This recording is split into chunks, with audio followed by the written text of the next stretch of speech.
Bonjour, c'est pour Chiche TV, vous pouvez vous présenter chichement? Bonjour, je m'appelle Paul Allozy, je suis chargé de projet sur une mission de Médecins du Monde qui est une veille sanitaire et permanence psy à destination des personnes exilées qui vivent à Paris, dans la rue, dans des campements, dans des squats. Okay. Et vous êtes ici à Porte de Versailles parce qu'il y a des SDF qui ne sont pas hébergés et qui sont encore dans la rue, c'est ça? C'est ça.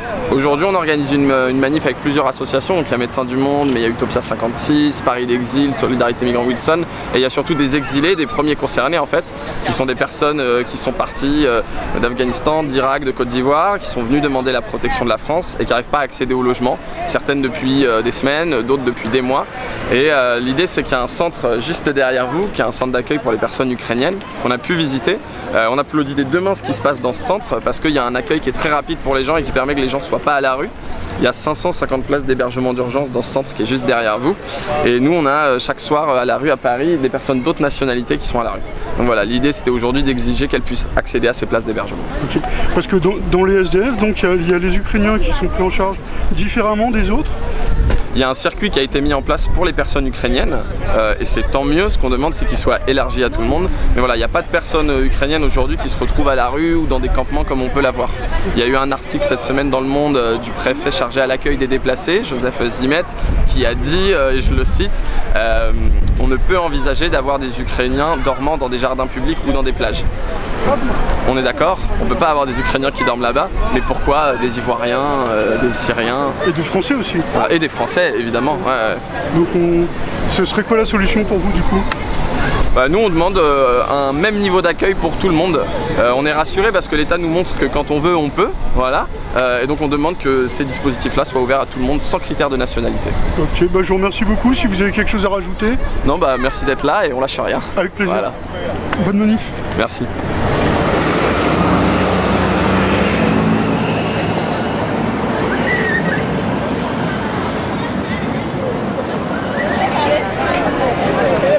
Bonjour, c'est pour Chiche TV, vous pouvez vous présenter chichement?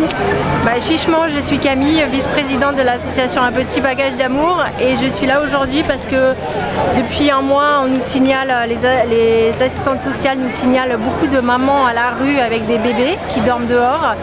Et donc il y a 3 semaines, on est allé à l'hôtel de ville à 18 h pour voir un petit peu comment ça se passait pour ces familles qui n'avaient aucune solution, aucun hébergement pour le soir, je vais y arriver. Et voilà, on a vu le travail incroyable que fait Utopia 56 qui sont là aussi aujourd'hui. Et quand on a appris que Porte de Versailles il y avait 200, 300, alors bon les chiffres on les connaît pas exactement, mais en tout cas beaucoup de places disponibles et que nos familles, les familles qu'on recevait nous à la permanence pour prendre des petits bagages n'étaient pas acceptées. Voilà, c'est compliqué à entendre et on est là pour le dire. Et il y a des places disponibles dans le centre, il y a encore des Ukrainiens et la guerre en Ukraine elle continue. Donc si ça s'accentue en Ukraine, comment on fait alors?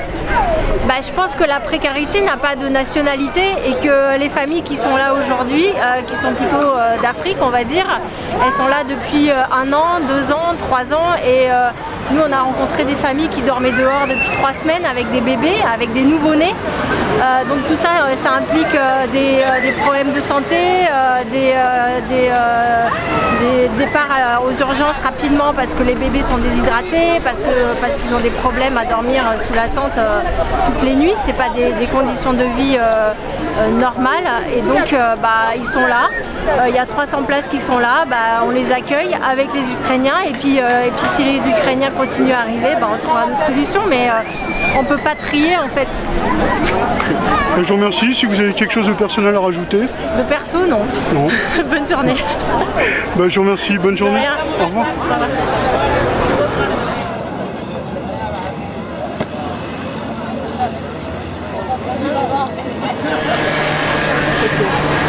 Bonjour, c'est pour Chiche TV, vous pouvez vous présenter chichement? Bonjour, je m'appelle Nordurance Rocher, je suis élu à la mairie de Paris et je suis membre du collectif Ibiza. On vous a vu danser en imitant un ministre connu? C'est ça. Okay. Et vous êtes là pour une manif donc pour récupérer des places pour les SDF migrants? Alors récupérer des places, en fait c'est des places auxquelles pour moi ils ont droit, ils devraient avoir droit, c'est-à-dire qu'on laisse des personnes à la rue, y compris des personnes qui ont des statuts de réfugiés. Enfin il y a un très mauvais accueil aujourd'hui en France et en fait on a montré avec l'accueil des Ukrainiens qu'en fait tout ça était un choix politique, qu'on était capable de mettre en place un accueil en très grande vitesse et de qualité très correcte, et ce qu'on demande pour l'ensemble des exilés qui viennent vers nous, parce qu'en fait quand ils quittent leur pays c'est toujours un déchirement, et s'ils le font c'est bien parce qu'ils ont très envie d'être là, et le minimum serait de les accueillir correctement. Et il y a à peu près combien de SDF en Ile-de-France ou à Paris? Alors là par exemple on a 50 000 personnes en hébergement en Ile-de-France. Et malgré les 50 000 personnes qui sont hébergées chaque nuit, on a encore, alors c'est très dur à estimer, hein, mais de l'ordre de 5 000 à Paris qui dorment dehors quand même. Un hébergement, ça signifie qu'ils doivent quitter le matin à une certaine heure lors de...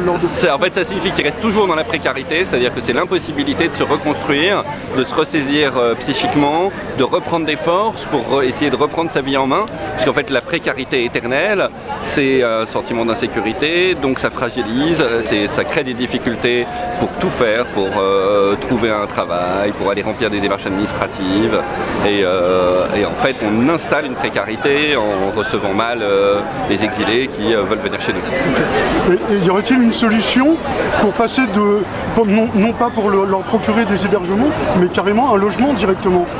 Alors il y a plein de solutions qui existent selon le niveau auquel ils arrivent, mais la plupart en fait quand ils arrivent en France devraient avoir un lieu de répit, parce que très souvent le parcours pour arriver jusque chez nous est extrêmement éprouvant, voire il y en a qui passent par des solutions absolument terribles, et donc ils devraient avoir un moment de répit, de se ressaisir pour pouvoir être accompagné dans un dépôt de dossier, avoir un accès aux droits correct et être emmené vers le logement. Après, la politique du logement en France est déficitaire depuis plus de 30 ans maintenant.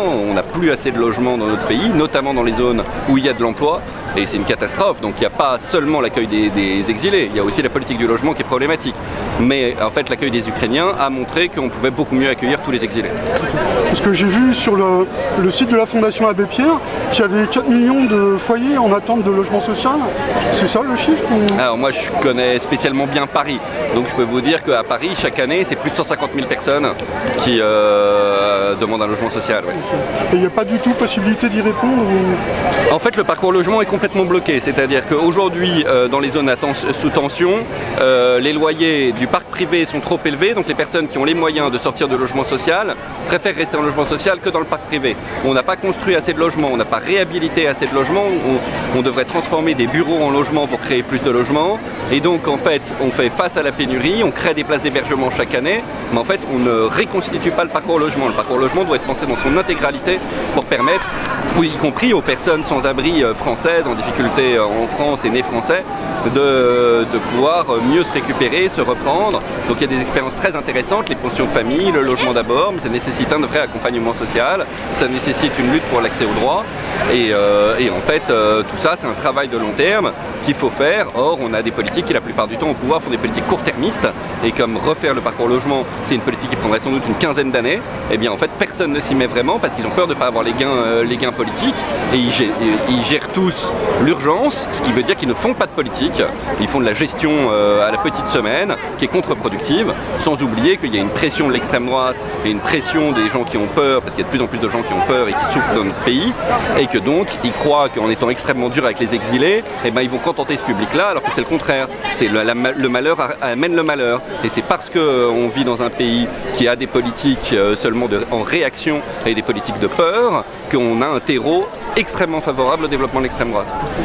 Et là, quelqu'un qui arriverait, qui se retrouverait SDF aujourd'hui, il y a à peu près combien d'années d'attente avant d'espérer obtenir un logement social? En fait, ça dépend complètement, parce que une personne qui va être prise en charge tout de suite, qui va accepter la prise en charge immédiate, peut devenir prioritaire pour rentrer en hébergement. Il y a aussi un aspect relativement aléatoire. Mais moi, on m'avait dit entre 10 et 15 ans. Non, c'est 10 et 15 ans pour obtenir un logement social qui qu'on soit. Maintenant on approche de la quinzaine d'années. Mais en fait, un sans-abri accompagné qui ne perd pas contact avec les services qui l'accompagnent peut se trouver si jamais il arrive à avoir suffisamment de place, parce qu'en fait c'est le problème, c'est le très peu de place en logement pour les personnes sans abri. Donc il y en a qui peuvent y arriver en 2 ans. En 2 ans. Parce que sur la demande de DALO, dans les annexes, c'est marqué qu'on peut déposer un DALO, le délai raisonnable c'est après 3 ans d'attente. Ouais, c'est ça. Non mais on est dans l'absurdité la plus totale. Le droit au logement opposable devrait prévaloir, le droit au logement devrait être une priorité absolue, et on n'y arrive pas et on explose les délais. Mais on explose les délais par faute de place et parce qu'on crée des logements sociaux souvent pour personnes intermédiaires, et malheureusement les personnes qui effectivement devraient être aidées, parce que c'est pas facile, notamment à Paris, de vivre à Paris avec 2000 € par mois, aussi fou que ça puisse paraître, mais enfin il y a des gens qui ont beaucoup plus de problèmes encore que ça, et pour qui on devrait favoriser l'accès au logement social. Et par ailleurs il faudrait avoir une politique de blocage des loyers pour les loyers du parc privé, et une politique d'aménagement du territoire pour que toute l'attractivité économique soit pas concentrée sur les 10 métropoles, mais qu'il y ait de nouveau de l'attractivité économique dans les territoires. Et il y a toute une politique à repenser, et en fait ce qui fait et nous conduit dans ce monde-là, c'est qu'il n'y a pas de vraie pensée, de vraie vision de la politique depuis très longtemps. Parce qu'un smicard ne pourrait pas payer plus de 15 € du mètre carré un petit appartement. Parce que normalement on ne doit pas payer plus d'1 tiers de son salaire. Alors ça fait très longtemps. S'il va à 20 mètres carrés, ça fait 15 € du mètre carré quoi. Oui, mais en fait ça fait très longtemps qu'à Paris les gens payent beaucoup plus. Hein.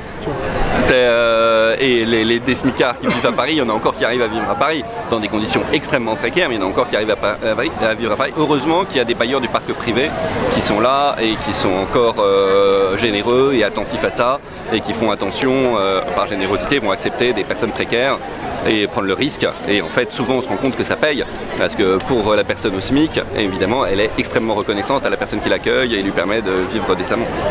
Je vous remercie beaucoup, je vous souhaite une bonne manif. C'est moi qui vous remercie.